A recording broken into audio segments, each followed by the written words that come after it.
This is video help for problem 13.7, essentially the same in both editions.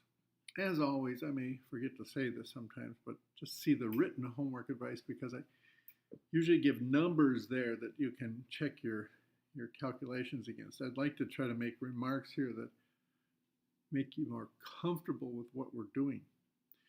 In part A, by the way, let me just remind you that a Fourier transform of a Gaussian is a Gaussian again.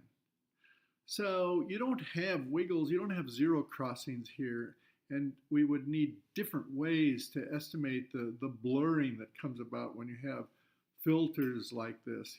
In general, remember a filter is typically reducing, smoothing out, cutting off maybe large k values in k space.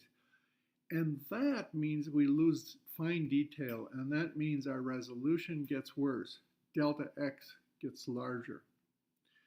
Well, the delta x, to think about, we want to go into x space, the Fourier transforms of our filter, and that's where we're talking about x all the time here.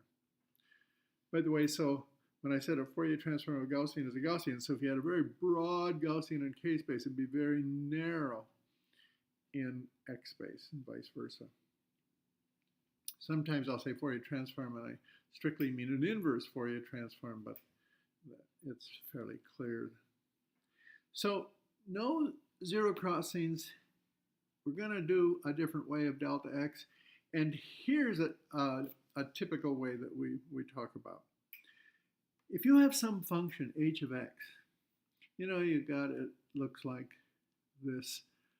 You know what you could do is just say that this integral is some average value of h times an average width of h. Or let's say it's the peak value or the middle value of h, that'd be h of 0.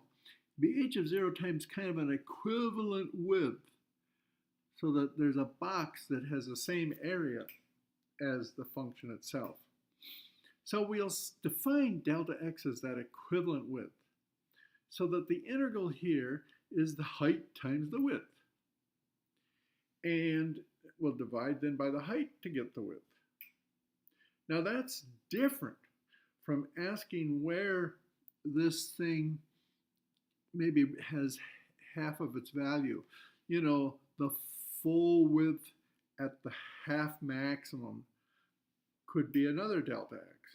Or we could have a full width at a 10th maximum. You know, so you just ask, when is that thing a half? When is that thing a 10th? And you'll quick find x, double it to get the total widths. Then you can compare those. In part B, we look at a Fourier transform of a box. We look at a sink in x. We have our wiggles. We can talk about zero crossings now and compare the zero crossing here to full width half maximum, full width 10th maximum. If you look at a sink, just focus on the big central peak there. If you asked when it was half of its value and take this to be your delta x, you can get a certain value. If you do say when is it 1/10, you know, I haven't drawn this very well, but you know, down here you can imagine that delta x is going to be a little bit bigger than that one.